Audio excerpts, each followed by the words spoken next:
এই মুহূর্তে দাঁড়িয়ে আছি ফরিদপুর জেলার প্রাণকেন্দ্র কবি জসিমউদ্দিনের বাড়ির সামনে। এখানে আসার একটাই কারণ, আজকে আপনাদের কবি জসিমউদ্দিনের সমাধি দেখাবো এবং তার বাড়ি এবং তার জাদুঘরটি ঘুরে ঘুরে দেখাবো। চলুন বন্ধুরা, আর কথা না বাড়িয়ে তার বাড়িটি ঘুরে ঘুরে দেখানো যাক। সে বন্ধু আপনারা সাথে থাকুন। এই মুহূর্তে দাঁড়িয়ে আছি ফরিদপুর জেলার প্রাণকেন্দ্র, একদম মেইন শহরের পাশে। আমার এই যে পাশে দেখতে পাচ্ছেন কুমার নদ, সেই গ্রামে একটি নদী প্রবাহমান নদীর পাশে ঘুমিয়ে আছেন বিশ্বকবি পল্লীকবি জসিমউদ্দিন। এই জসিমউদ্দিনের মেলায় আসা আগত লোকদের উদ্দেশ্যে আমি জানাই শুভেচ্ছা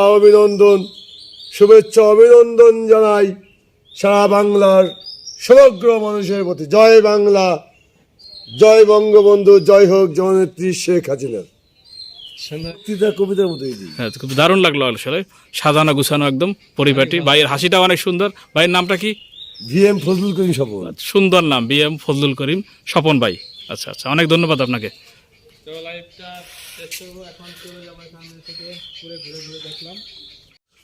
কবি নজরুল ইসলামকে আমাদের নদীর তীরে বাঁশবনের ছায়াতলে মাদুর পাতিয়া দিলাম এই স্থান। তখন বড় পদ্মা আমাদের বাড়ির পাশ দিয়া প্রবাহিত হয়। আধ ঘন্টার মধ্যে কবি একটি অপূর্ব কবিতা লিখিয়া ফেলিলেন।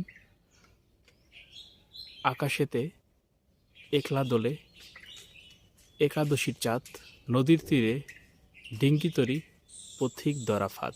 জসিমউদ্দিন এটা লিখেছেন হচ্ছে 1952 সালে।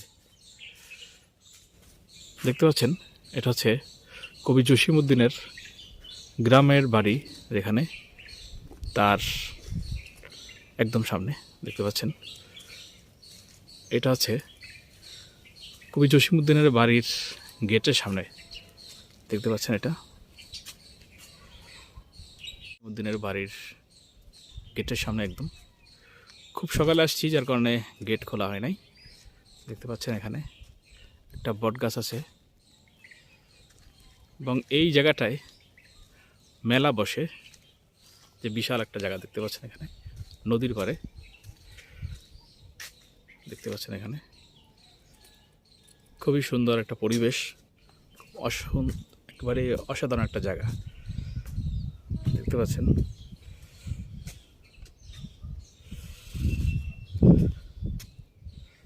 এখানকার এটার যে নদীটা দেখতে পাচ্ছেন, এটা হচ্ছে কুমার নদ। এই পাশেই নদী।